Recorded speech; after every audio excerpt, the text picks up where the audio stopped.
tighten up my meat. I'm not happy.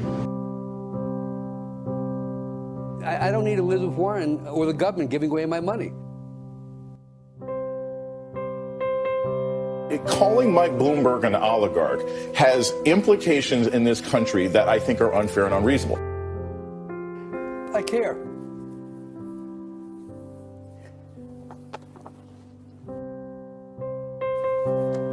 That's it.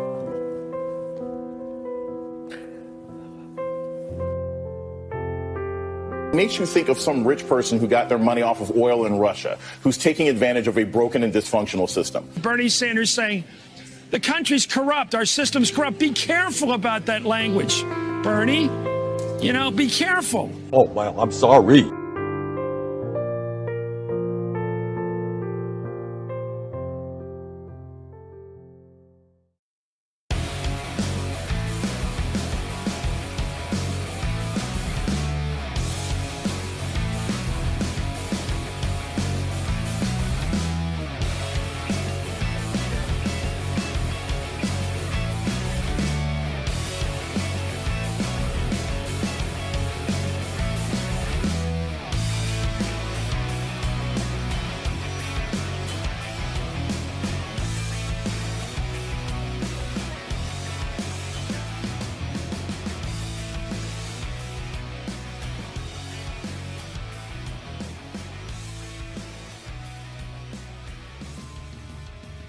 Around the nation, Waldorf Nation, welcome to the show. It's Friday, TGIF. So we have made it through yet another week of soul-crushing news. And so we're going to have, you know what we're going to do to celebrate that fact, give you more soul-crushing news because that's what we do on the show. Anyway, kind of kidding, kind of not kidding. We are, of course, going to talk about the next stimulus, or I should say the stimulus negotiations happening between Republicans and Democrats. I might actually give Nancy Pelosi some rare credit. I know, ooh, rare. What is going on here today? We have a Fox News host correcting Kellyanne Conway. Also interesting. Then we've got an anti-masker who went full racist. I'm going to give you the statements because, okay, you are going to believe them, but they're also unbelievable. And then we have a prosecutor in Salt Lake City that's going way, way overboard. And so I'm going to give you the details on that in response to protests and a little bit of vandalism. Again, we're going to talk about that. It's a little bit more of a nuanced story. But I think you'll generally agree with my take on that, for the most part. All right. Oh my God, Sam, did he actually say that, Sam? In the chat here, COVID is a democratic Chinese plan to force healthcare on the American people. Oh my God, no! Oh no! Keep the healthcare away from me. I totally don't want it. Yeah. Okay. More racist than, oh, wow. Wow. Okay. No, that's pretty racist. Anonymous. No kidding. Majority Report. Yeah, they do like a 3-hour show. So, and they cover a lot of topics and stuff. Okay.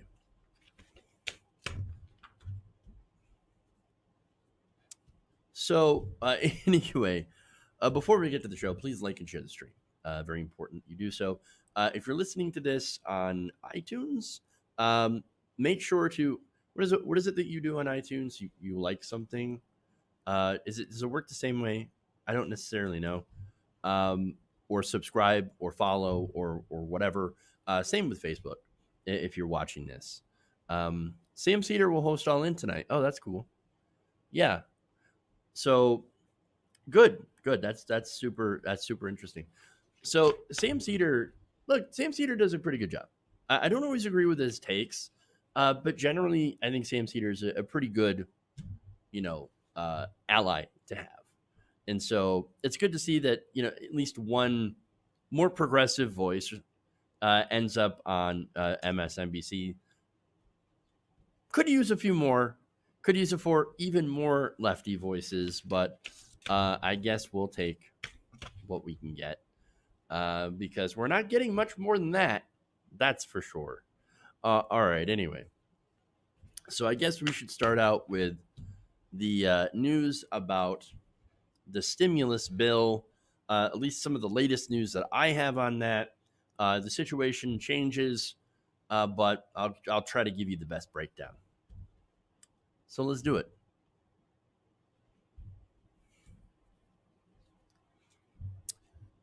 The negotiations of the latest coronavirus stimulus bill have fallen apart. Now, Speaker Nancy Pelosi told reporters following a 3-hour negotiation meeting that White House Chief of Staff Mark Meadows got angry, slammed the table, and walked out. Following that, of course, you had reporters talking about how the White House also rejected a plan put forward by Pelosi in order to bring the cost of the stimulus down a little bit if the Republicans were willing to add $1 trillion onto their bill. And so let's go into the details here. So now first, Capitol Hill correspondents tweeted about this. Leanne Caldwell says, not enough money for food, not enough money for rent, not enough money for the American people who are out of work. When they said it was a skinny proposal, that what they meant was it's anorexic. Pelosi is quoted as saying, we're very far apart. It's very unfortunate. Caldwell also says, Pelosi said Meadows slammed the table, walked out. In response, she said, you're slamming the table on our children. That's strong. Now, Schumer, the president, here's what Chuck Schumer said, reportedly. The president has two choices, negotiate with Democrats or try executive orders. What Schumer says will leave people out and be tried in the courts. Not only that, but one of the executive orders that Donald Trump is considering is a payroll tax cut, which, of course, is going to hurt Social Security. So that's going to be effectively something that damages Social Security down the line. Not good. Not good. Schumer also adds, we plead with them, continue to negotiate, and as we see, didn't quite work out. Jake Sherman said to review, negotiations are stalled, trillions of dollars apart, no progress. Igor Bobik says, usually at this point, with no deal, you'd expect McConnell to put something on the floor for a vote to get Democrats on record, but we've not even gotten to that point. The GOP itself is too divided, even for messaging bills, and as so far, Mitch McConnell hasn't really done anything else other than say, well, I'll leave the door open to the unemployment benefits, but yeah, still we're gonna try to cut them, essentially. Lindsey McPherson says negotiations between Democrats and the White House are going so poorly that they haven't even agreed to meet tomorrow yet. Mnuchin says they'll talk by phone in the morning to see if it makes sense to meet. And so, yeah, those are all reporters that work on Capitol Hill, and you can tell that it seems to be going pretty well. I mean, so let's get into why they're having such a disagreement, right? Into the details of the bill, right? So now Republicans don't want to spend that much money helping people. I mean, that's pretty simple. Pelosi and Schumer want to spend about $3 trillion on this bailout. Republicans want to spend about $1 trillion. There's still both of the bills that were put forward, by the way. You've got the HEROES Act and the HEALS Act. Both of them still give a $1,200 stimulus to everybody who got one last time, right?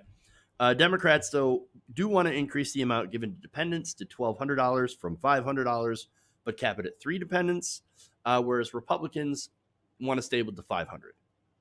Okay. Now, the difference here, big difference between them is unemployment, right? Democrats want to continue the additional $600 federal benefit through January 21st for most workers, and March 2021 for gig workers, contractors, part-time workers, self-employed, etc. Okay. The Republican plan originally was to cut it to $200 a week through September and then give up to 70% of matching lost wages. And it would extend the expiration of federal benefits until December 31st. Now, Republicans did offer $400 at first, and then switching it to 70%. Democrats rejected that. On the Paycheck Protection Program, Democrats want increased eligibility, to drop the payroll requirement, to extend the application period. Republicans also want to do something similar. They want businesses to be able to request a second loan. I think that's something that they're actually agreeing on, to eliminate the 75% payroll requirement and expand approved uses of funds for loan forgiveness. So the things that Democrats and Republicans tend to agree on are more business-friendly measures. But of course it is. Now, Republicans are also pushing to get people back to work. And what they're doing is they're offering an unemployment bonus, right? So it's like a $450 per week bonus for anybody who goes back to work. Republicans do not address evictions or rent. Democrats say, let's have rent protections at least for another year. Both do send money for schools, although Democrats send less to K through 12, but also send a significantly more amount than Republicans to higher education. Republicans are asking for corporate liability. That's Mitch McConnell's first priority, and also the Chamber of Commerce, as I've explained. And Republicans have called for more COVID-19 testing. And so that's basically a comparison between, both proposals that are on the table that they're arguing from. You've got the differences in unemployment, evictions, and corporate liability. And of course, as you've seen, these are non-starters for both groups. And so Democrats don't want to cut unemployment for the most part. They're pretty strong on that. Republicans want corporate liability. And Democrats have said actually no on that. And of course, the differences in unemployment. So they're stuck. They are stuck at a time where millions of people have already now missed rent for this month. Rent's already due. So if you weren't able to pay the rent because the last payment was at the end of July for expanded unemployment, well, then you're screwed, basically.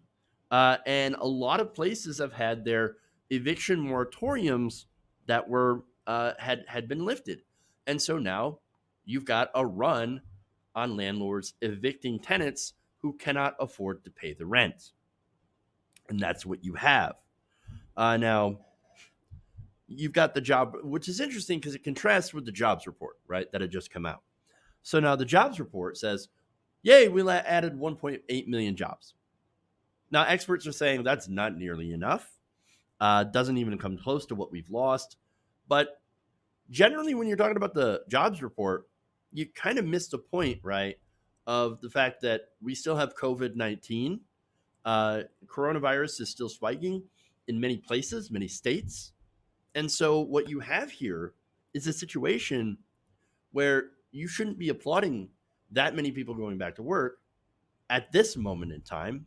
Yes, we obviously want people to go back to work only when we've controlled the virus. And so there's that. I mean, you've got workplaces, you've got schools right now in states you have seen where COVID-19 coronavirus is spiking. And so that's a serious issue. And they're not addressing this, especially because they're not doing anything right now.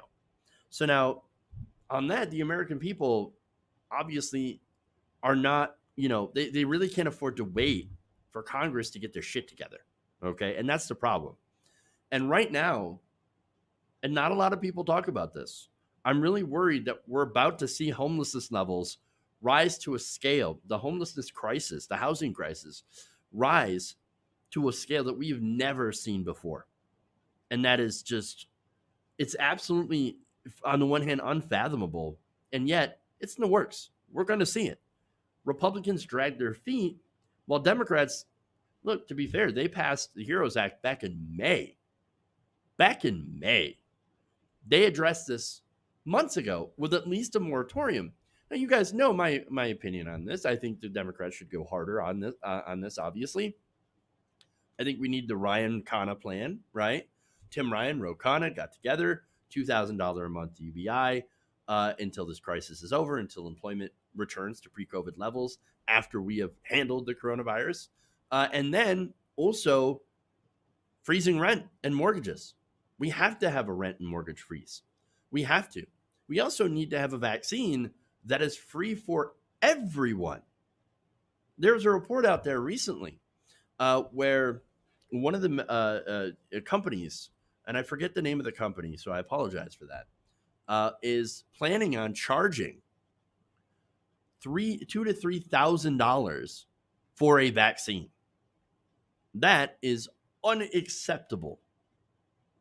Unacceptable, because there's going to be millions of people who will not be able to afford that vaccine. And it kind of destroys the whole point of, and the thing that's most enraging about that report, by the way, is that it only takes $1 to manufacture the actual vaccine. $1, $1. They want to charge $3,000 for it. Capitalism right there for you. And so that said, if you're looking for a specific person to blame, you can blame Mark Meadows for one. You can blame the Republicans. You can blame Mitch McConnell. You can blame Donald Trump, Steve Mnuchin, and you can blame basically the Republican Party. And if you want to get meta, I guess you could also blame capitalism. But as far as the Republicans are concerned, look, I mean, you can tell that they have an absolute disdain for the working class, and it's so incredibly clear.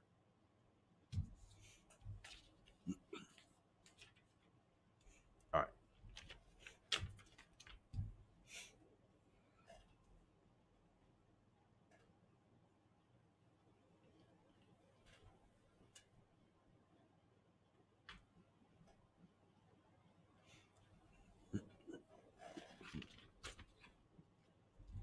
It's going to be a weird segment,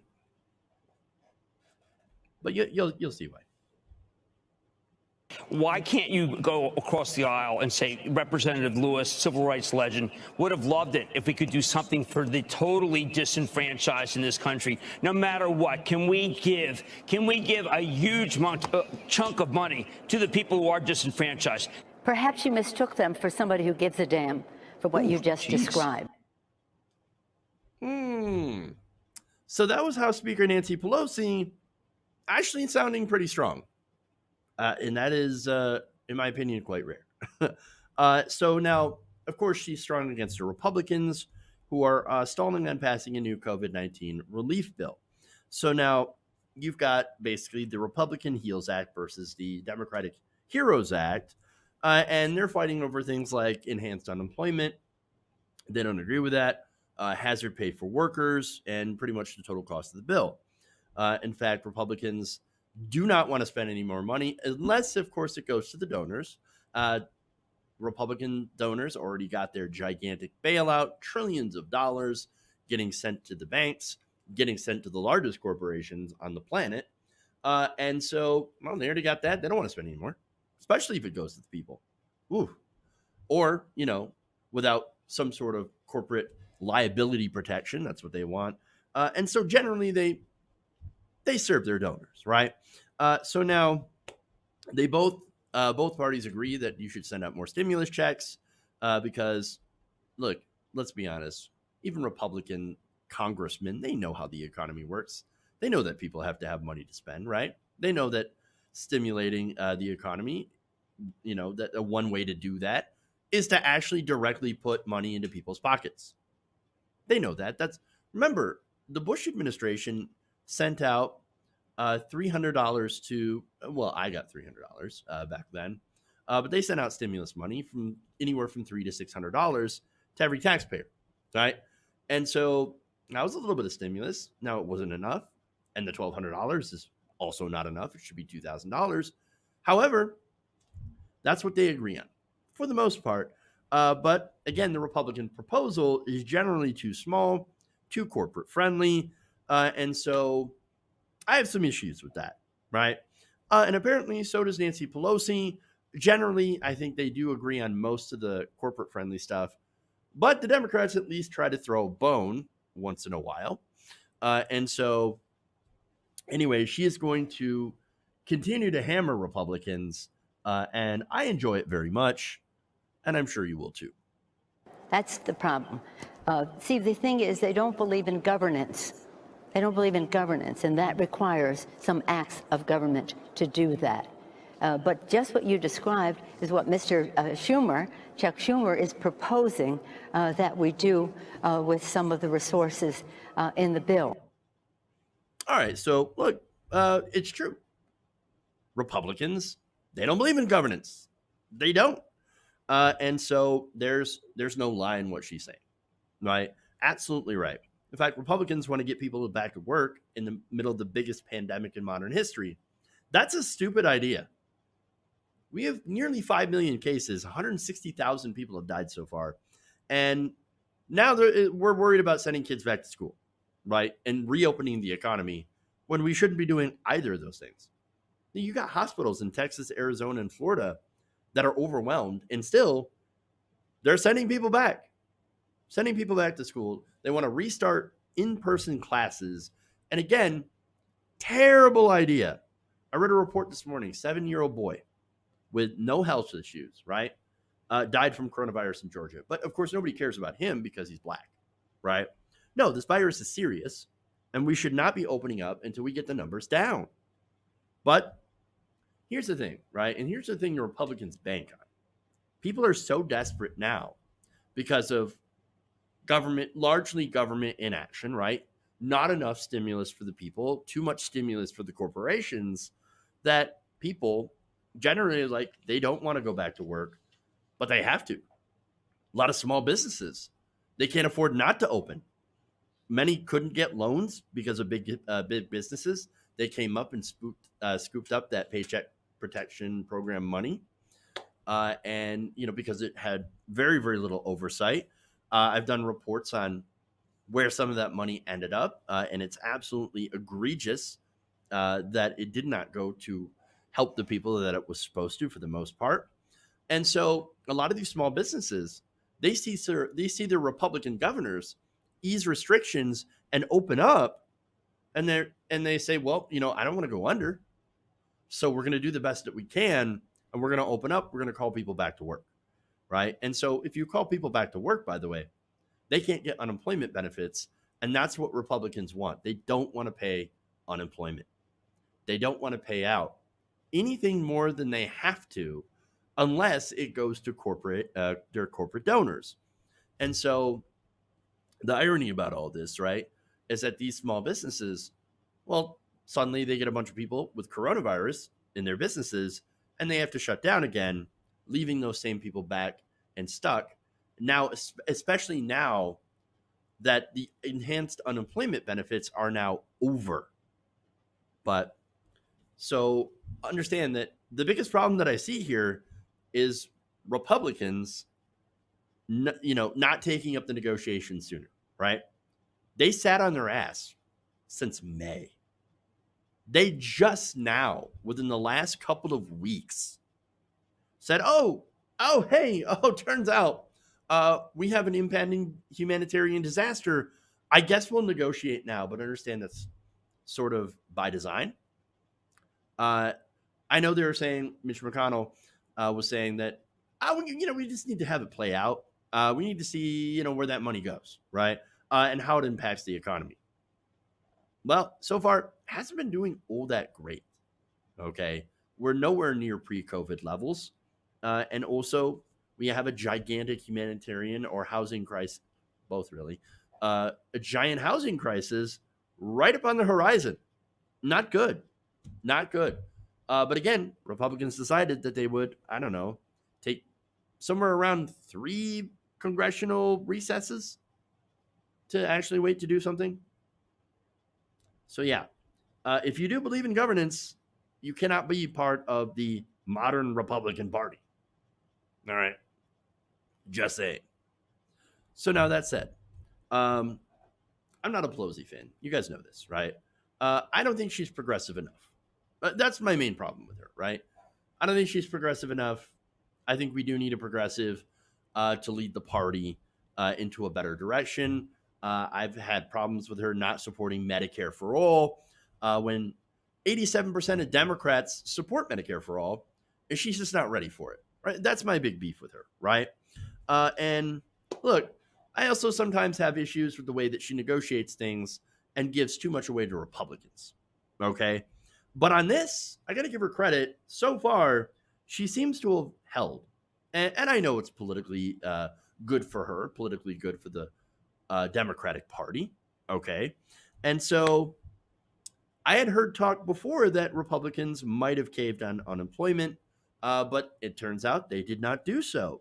Republicans offered $400 expanded benefits, and so far, she says, hell no.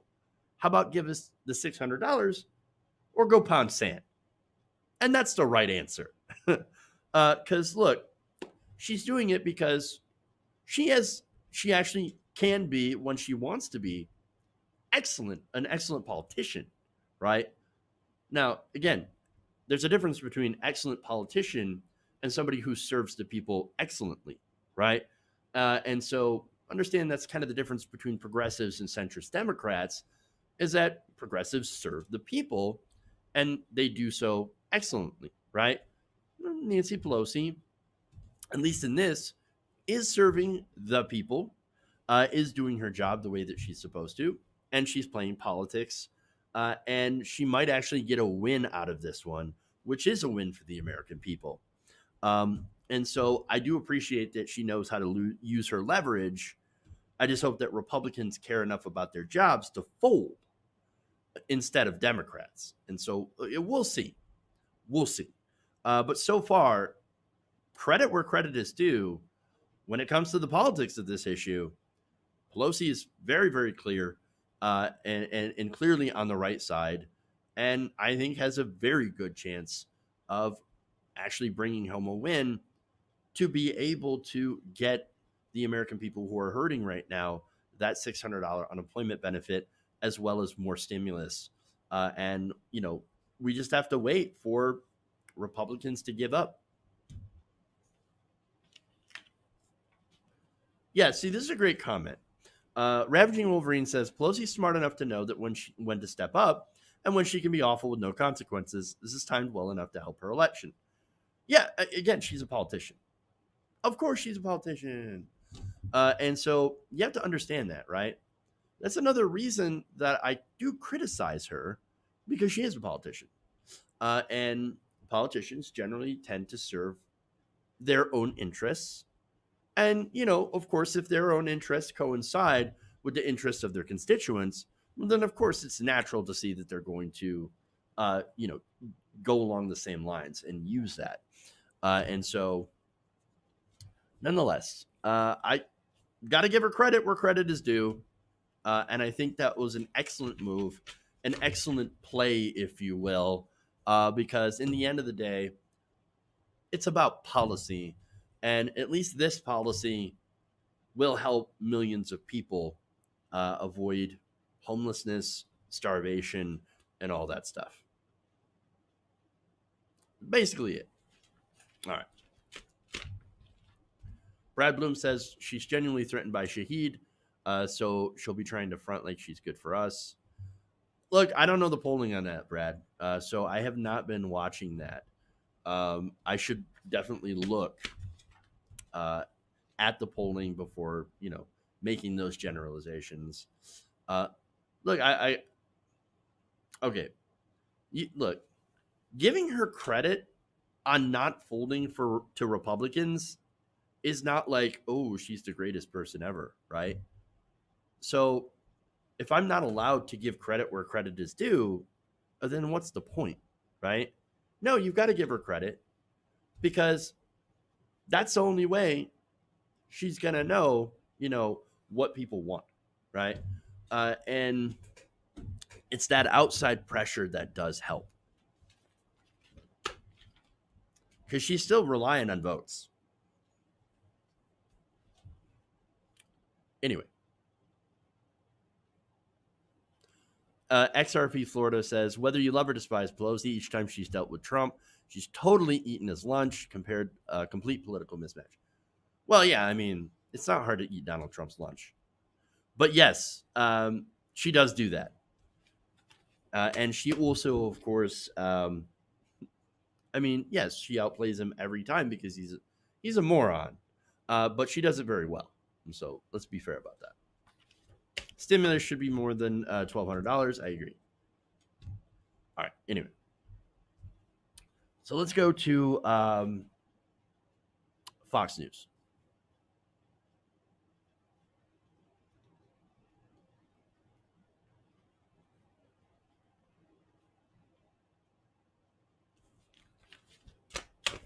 Pelosi's a professional. Trump isn't even an amateur. Yeah.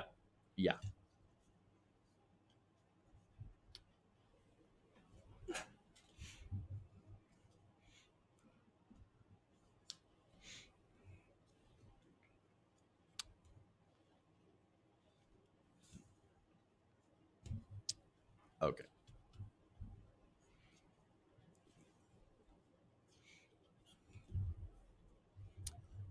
A Fox News host corrected Kellyanne Conway in the middle of the segment about Trump's comments on children being virtually immune to coronavirus. So now Sandra Smith, who spoke to Conway following a decision by Facebook and Twitter to take down Trump's postings due to misinformation, did this segment with her, and I thought it was pretty good. So I want to share that. On coronavirus cases in children under the age of 18. Under 18 accounts for about 7.4% of confirmed cases. That is up 6.7% from 2 weeks ago and up nearly 6% from a month ago. So kids are getting this disease, Kellyanne. Yes, they are, and thankfully, most never make it to a hospital, and very few have died. Every death is a tragedy, every single one, let me make very clear. But those are national numbers, and not every state or even county or school district is the same. That's why you see so many of these parents overwhelmingly, when they're surveyed, Sandra, say, do you feel like it's safe to send your son or daughter back to school? And many of these parents are saying, yes, please do that. Okay, hold on there. Okay, wow. So let's address that, right? So, oh no. Kellyanne Conway says most parents, according to polls, want to send their kids back to school. That is not completely incorrect. That's completely incorrect. So let me, unlike her, back this up with actual polls. So now, according to a Kaiser Family Foundation poll put out late last month, right? That's the most recent polling that I could find. 63% of parents said it's better to open schools later to minimize coronavirus infection risk. So that's a majority of parents, right? How about an AP NORC poll taken around the same time? They found that only 8% of Americans say K through 12 schools should open for normal in-person instruction. So that's generally what a lot of Republicans are saying. Just open up the schools. It'll be fine. Should be fine. 14% think that they can open with minor adjustments. And so that's a vast minority. As far as the majority, they say that 46% at least think that major adjustments to schooling are needed. And 31% think instruction should not be in person this fall at all. At all. Then we've got an ABC News Ipsos poll from around, again, that same time period, that found that a majority of all American adults, 55%, are against public schools in their community reopening with in-school instruction in the fall. So generally, throughout all these different polls, parents are not saying, oh yeah, no, send our kid back to school. They're saying maybe we should wait, or maybe we should make sure that we do some major adjustments before we send our kids back. And did Kellyanne Conway cite anything? Absolutely not, because she has no polls that back up her position. She is lying. I know. Shocker. She made it up. Anyway, so now let's get back to the segment here, right? So she drops a lot of whoppers in this one. And thankfully, at least Smith was there to challenge her on a couple of these. And so let's go to that. So as Dr. Birx and others have been saying, we're seeing a flattening. Governor Ducey was here yesterday from Arizona showing a great model. I think for the country, they had a huge surge in June. I want to stick to children, though, because the debate right now is over the spread of misinformation by the president about children being nearly immune.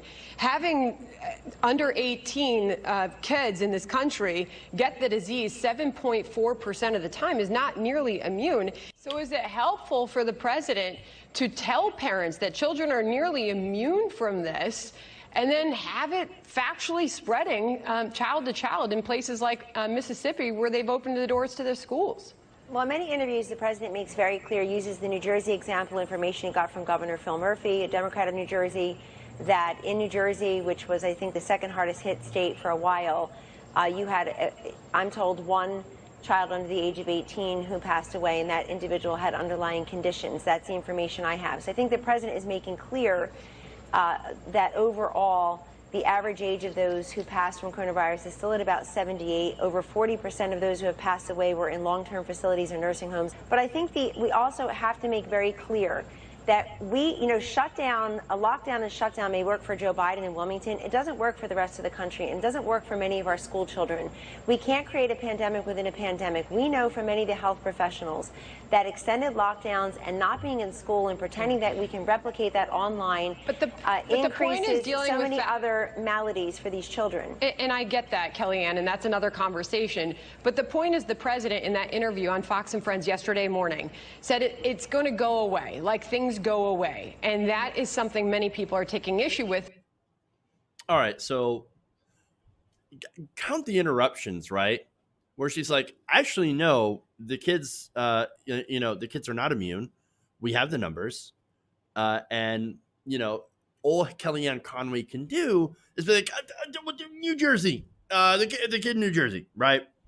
Well, there's a healthy 7-year-old in Georgia that died. An entire classroom of 20 children in that same state has to be quarantined now, right? And by the way, the issue here is not just children getting it, right? Yes, is it true that they do better than, with the virus than adults? Yeah, generally, as far as we know, anyway. And look, we really don't know the long-term impacts and effects that it will have on children. We're only really starting to realize some of the long-term effects and impacts on adults that have gotten sick. You've got heart damage, you've got lung damage, you've got kidney damage, you have possible memory issues now that I've been reading about. And so this virus is incredibly nasty. This is a terrible virus, and we don't know what impact it's going to have on children, right? But we do know right now that children can get it. They may not be able to get, express symptoms, but you can spread it asymptomatically, right? And so, yeah, maybe herding them into in-person classes is not the best idea. But of course, Kellyanne Conway is ready with these deflections and won't actually talk about what the president said because there's no defense to it. You cannot defend against that. And so it's deflect, deflect, deflect, and continue deflecting because I can't go out and say, oh, well, the president said something that was wrong when you're the president's counselor. And so here's one more just fantastic deflection that Kellyanne Conway goes on to make. And it's just absolutely ridiculous.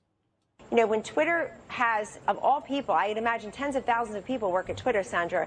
When you have somebody who worked for Kamala Harris come out and announce that you're banning the president's tweet, you're taking it down, that itself shows a political motivation. And I think what many of these tech companies are doing now to the president, to conservatives, the shadow banning, the censoring, the selective engagement is election interference. What does that have to do with anything? What does that have to do with the president literally putting out false information? Oh, I can't believe Twitter's shadow banning us. Oh my God, I can't believe this. Really? That's your defense. And then not only that, but of course going after Joe Biden as well. Well, I mean, Joe Biden, right? No, complete deflection. Complete deflection. Look, here's the thing, right? Facebook and Twitter are removing harmful disinformation, right? That's what they're doing. And look, the thing is that I kind of have a line, right? Look, I'm all for opinion, right?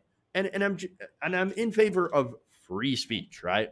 But when it comes to private corporations and when it comes to some of these platforms, and I think the only way to really remedy that is to take these independent platforms, Facebook, Twitter, YouTube, and nationalize them. Then, of course, you can have free speech protections.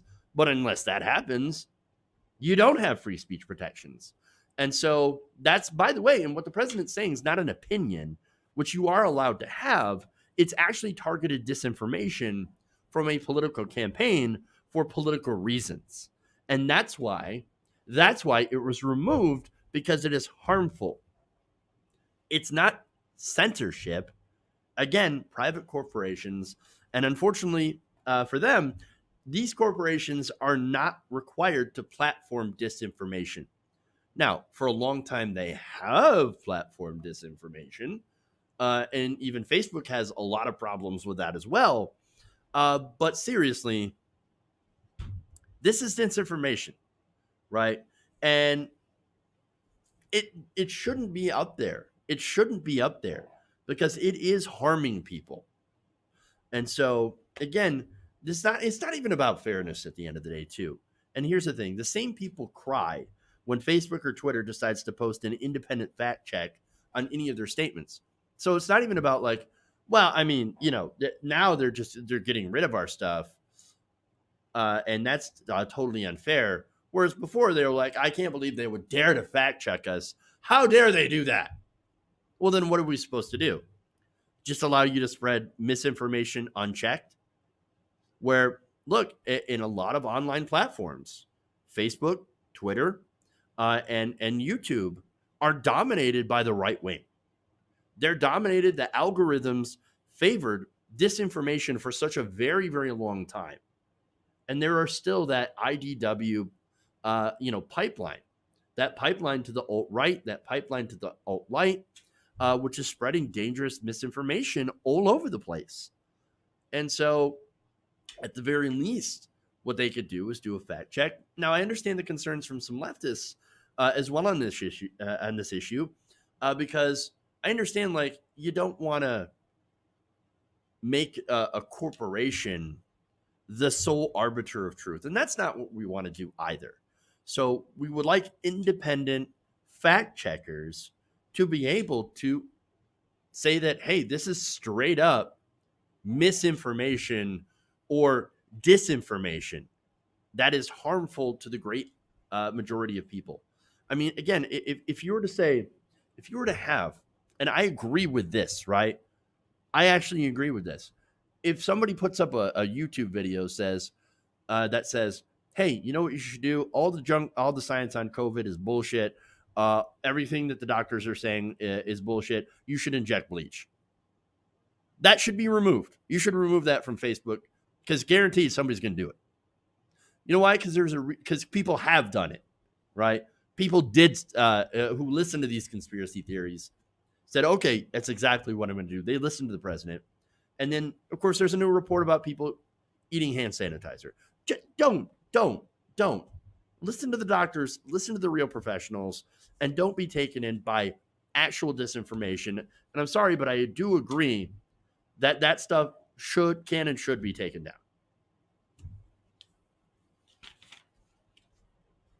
All right. Anyway, I'm going to take a quick break. We'll be back with another story here. A racist anti-masker in Michigan has, he has some interesting ideas on who's to blame for COVID-19. So stay right here, Around the Nation.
Uh-oh, I'm in trouble.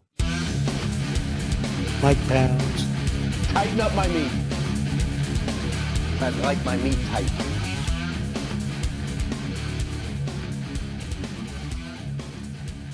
Welcome back to the show, Around the Nation. Jeff Waldorf here. All right, so first, I want to thank some patrons. It's patreon.com/Jeff Waldorf. I want to thank Sam Rutenberg and Mechman FR. So thank you to those patrons. Channel members, Nanette Burrows and ECM Dig W.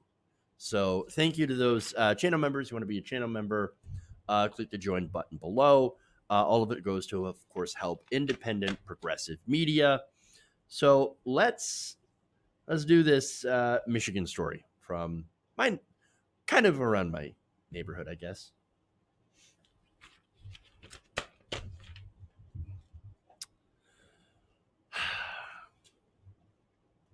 A racist road commissioner in Michigan was recently asked to step down after using a racial slur before a public meeting. So now, the Leelanau County Road Commissioners meeting hadn't even started yet on Tuesday when a man, Tom Eckerl, who was first elected back in 2018, first refused to wear a mask, right? So like, hey, wear a mask to this meeting, right? And then decided to use a racial slur, a racial epithet, to dismiss concerns about coronavirus. This was reported in the Leelanau Enterprise. So now, here's what he said. The whole thing, meaning coronavirus, right? The whole thing is because of those N-words down in Detroit. And he used the actual word. Okay. Oh. That's according to the commission's administrative assistant, Linda Kuhn. So, wow. Just wow. Right out there in the open. He is not hiding that whatsoever. He does not like black people. So now this wasn't well received, right, by his fellow road commissioners.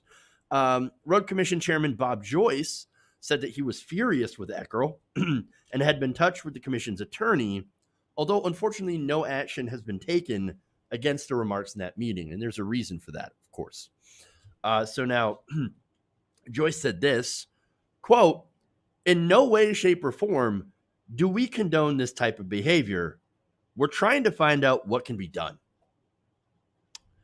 Now, when challenged by Joyce, here's what Eckerl said, quote, "I could say anything that I want. Black Lives Matter has everything to do with taking the country away from us." Who's this us? Who's us? Oh, right. Racist white guys. Of course. Now, look, he is technically right. He can say whatever he wants, right? But that does not mean that you are free from consequences. Apparently, this man has never faced these consequences before.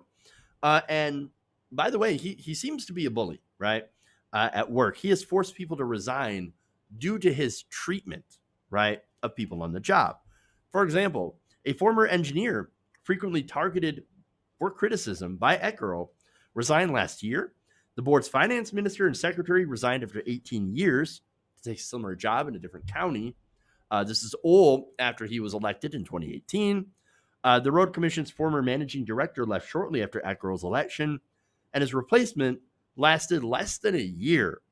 So this guy is a bully, and he's a racist, and he's not hiding it. And he's basically rubbing it in people's faces. When asked, by the way, in an interview after this originally happened earlier this week, Eckerl doubled down. Now, he was talking with a local public radio station, Interlochen Public Radio. And he said, "It's not racism to use the N-word." Oh, really? Wrong. It actually is racist to use that word. But here's his quote on that. It gets even worse. Quote, "I don't regret calling it an N-word. An N-word is an N-word is an N-word. That's not a person whatsoever." Wow. Wow. No doubt in my mind. This guy's super racist. But he's like, oh, no. You don't understand. It's not racist to say that. It's just the N-words that aren't really people in Detroit causing coronavirus. They're totally not racist. Yeah, it actually is. It's incredibly racist. Deeply racist. The man's worldview is a problem. What Black Lives Matter is saying is that, hey, we know your lives matter, but ours too. And right now, our lives are in danger. Okay. And who's putting their lives in danger? People like Eckerl. And you know what? That man should be afraid, right? He should be afraid because he doesn't deserve to have the power that he has and should be removed from it. Now, the thing is that they have difficulty firing this guy because they actually can't. According to the Leelanau County Administrator, Chet Janik, Eckerl can't be removed because he's an elected official and not a county employee. As such, they really cannot do anything to discipline him. So, racist people elected him. They put him into power, and no one can get rid of him except for the voters. And if he's got racist voters, well, then obviously they're going to keep voting for the racist. And so now he's getting a lot of criticism from people around him. For example, State Representative Jack O'Malley is a Republican who represents the county Eckerl was elected in, announced Thursday that he spoke with him and tried to get him to resign. Quote, he confirmed to me that he did use the racist slur. After some discussion, I asked Mr. Eckerl to resign. He refused. And so that's it. Well, they can't really do anything about it, right? They can't remove him because, again, the racist voters put him there, and they could keep putting him there as road commissioner. Great. Fantastic. Awesome. But there's one hope, actually, and it's Governor Gretchen Whitmer. Now, Governor Gretchen Whitmer is basically the only person that has the power to actually get rid of this guy. So now, what makes me hopeful about that is that in this state, and she's getting a lot of pushback from it, she just declared racism a public health issue. Okay. Hey, you know what? Great. It is a public health issue for people who are Black. It's always been a public health issue. And so, yes, now I don't necessarily know what action she's going to be able to take now as a result of calling this a public emergency, but it'll be nice to see what they do, right? And so maybe one of her first acts now with that power is to go to this guy and be like, you're done, son. Go back home. It would be nice because this man certainly does not deserve to hold public office.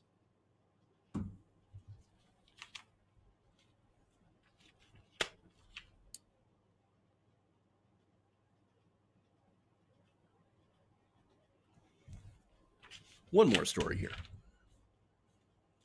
All right.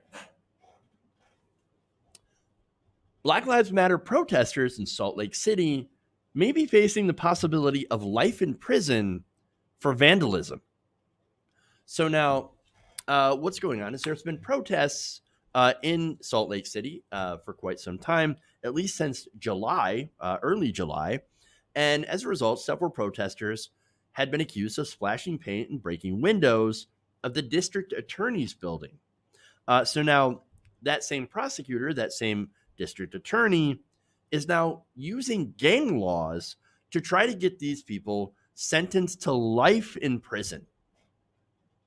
That is definitely insane. So let me give you the details here. According to the Associated Press, the charges of simple vandalism have more severe consequences because Salt Lake City District Attorney Sim Gill upgraded them with something called a gang enhancement, which increases penalties for offenses committed in concert with two or more persons or in relation to a criminal street gang. Black Lives Matter protesters are not a street gang. Sorry, but that's not, they're protesters Look, that's like it's basically going back to like imagine King George calling the Tea Party protesters, right? The ones who actually dumped the tea in the harbor. They did vandalism, okay? Calling them a gang and saying, well, you know, we should throw you in prison for life. Of course. That's exactly what it is. And actually, dumping that tea did a lot more damage than these protesters did. Not that I'm saying that the damage they didn't do was significant. It's about $50,000 worth of damage, so it is. But life in prison for that? Really? Now, prosecutors are saying that the charges are justified because they work together to cause thousands of dollars in damages, right? And so with the enhancement, second-degree felony charges, they usually have a sentence of 1 to 15 years. They can be upgraded to life in prison, which again is absolutely insane. Now, one of the protesters is 28-year-old Madalena McNeil, who, according to arrest records, was charged with felonies of criminal mischief and rioting for buying a can of paint at Home Depot. That's what she did. Oh, and also allegedly shoved a police officer during a protest. So I'm assuming as a result of that shove, that police officer suffered serious bodily harm. No, actually not. They did not suffer giant, a large amount of bodily harm as a result. And again, she bought the paint, right? And so, well, I hate that paint was used. And so obviously she must be part of a gang. That's what they're doing. That's what they're doing here. Records claim McNeil bought red paint from a Home Depot, again, and shoved police officer during a protest, according to the cops. And again, that is supposed to be worth life in prison now? Is that what that? No. What this is overcharging, obviously, and intimidation. It's not gang violence, right? I mean, look, did they smash windows? And did they throw paint? Yes, that's vandalism. That's property damage. Nobody's saying that shouldn't go unpunished, right? You get a fine, you pay the damages. Or you should have to clean it up yourself. Perfectly fine. Perfectly symmetrical, right? But apparently we've got somebody in the chat that says, shoot them, right? You're a sociopath, by the way. If you think that that's worth taking another person's life, you literally value property more than people's lives. That makes you a sociopath. Just saying. Terrible, terrible people. And so, no, what you should have is a punishment that fits the crime. And so that's what our justice system is actually modeled off of, is justice, proportional justice. And so, yes, fines, making them clean up their own mess, and, probation, that sounds reasonable. If you're a psycho, then shooting them or throwing them in life in prison, that's what you would go to, right? And so that's the thing. And by the way, there's no evidence that she herself actually destroyed property. Now, McNeil did spend Tuesday night in jail, okay, and has been released, right?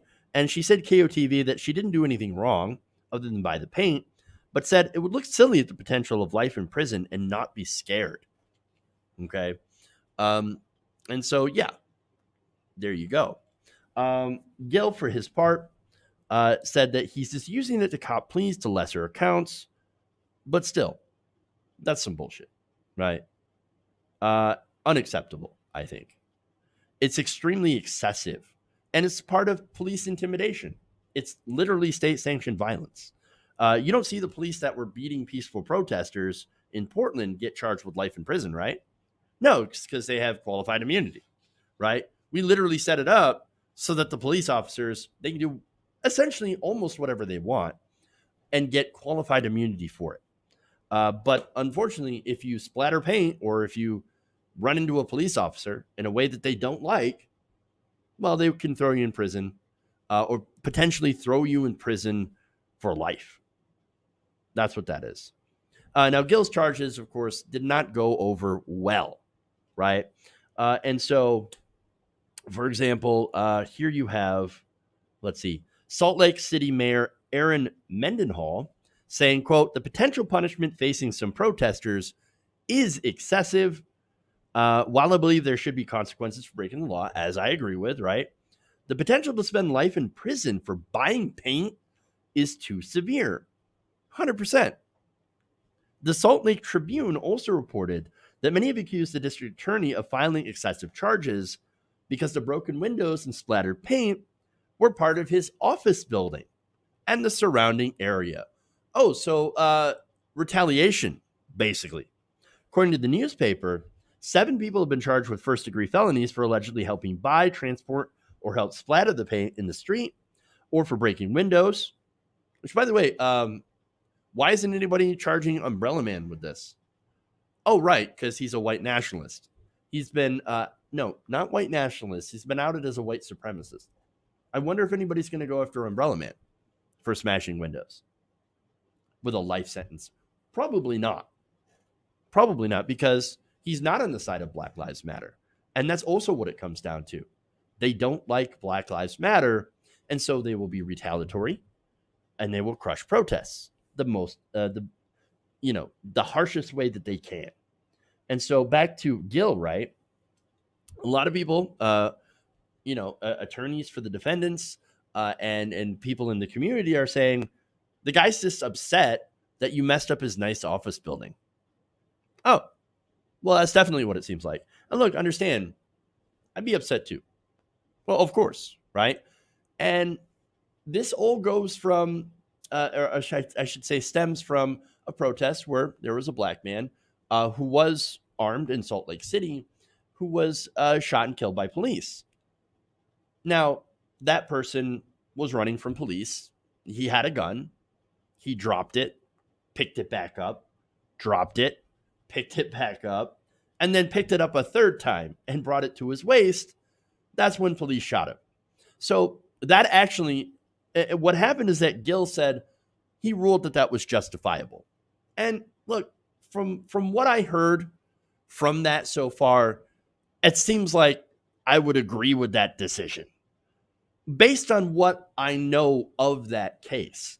But obviously people were very upset because it was another black man that was shot and killed by police.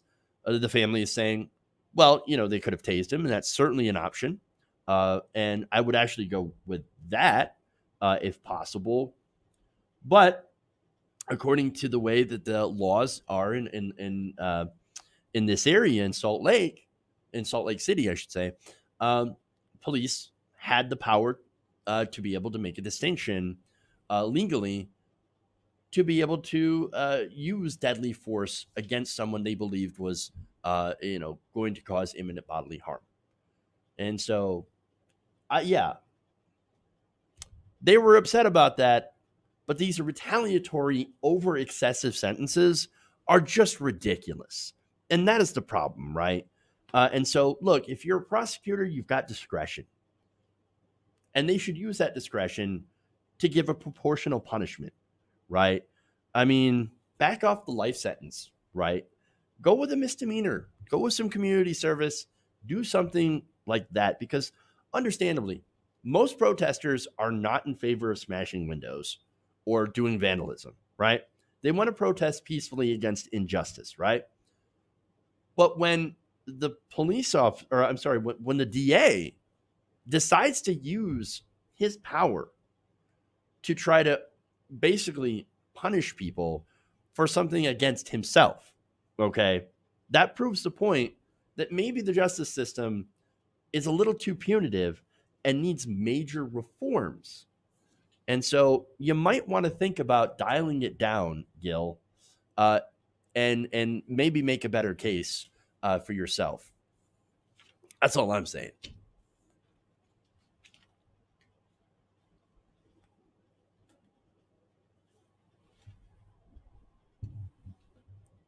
All right. So that's it. That's all I got for you guys today. Happy Friday. hopefully you've had a good time watching the show. Please like and share the stream if you haven't already. Consider becoming a patron. It's patreon.com/Jeff Waldorf, or become a channel member to help independent progressive media. You won't find a lot of channels or a lot of shows like mine. So very unique. Anyway, okay. Hopefully you all have a great weekend. I might do some streaming later on my Twitch channel, play some video games for you guys with some friends. That should be a little bit fun. So join that twitch.tv Jeff Waldorf, Jeff_Waldorf. You can find me there. And so all that stuff. So, all right. Thank you. Love you guys. And remember, change begins with you. Good night, nation. See you guys later.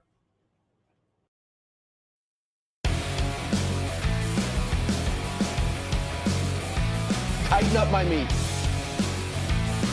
Please clap. Uh-oh, I'm in trouble. Why? You're getting nervous, man.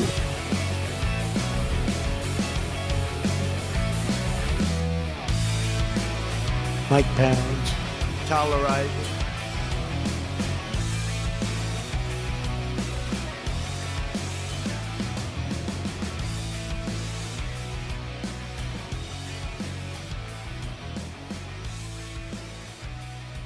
I like my meat tight. You're kicking me out the door. You're kicking me out the door.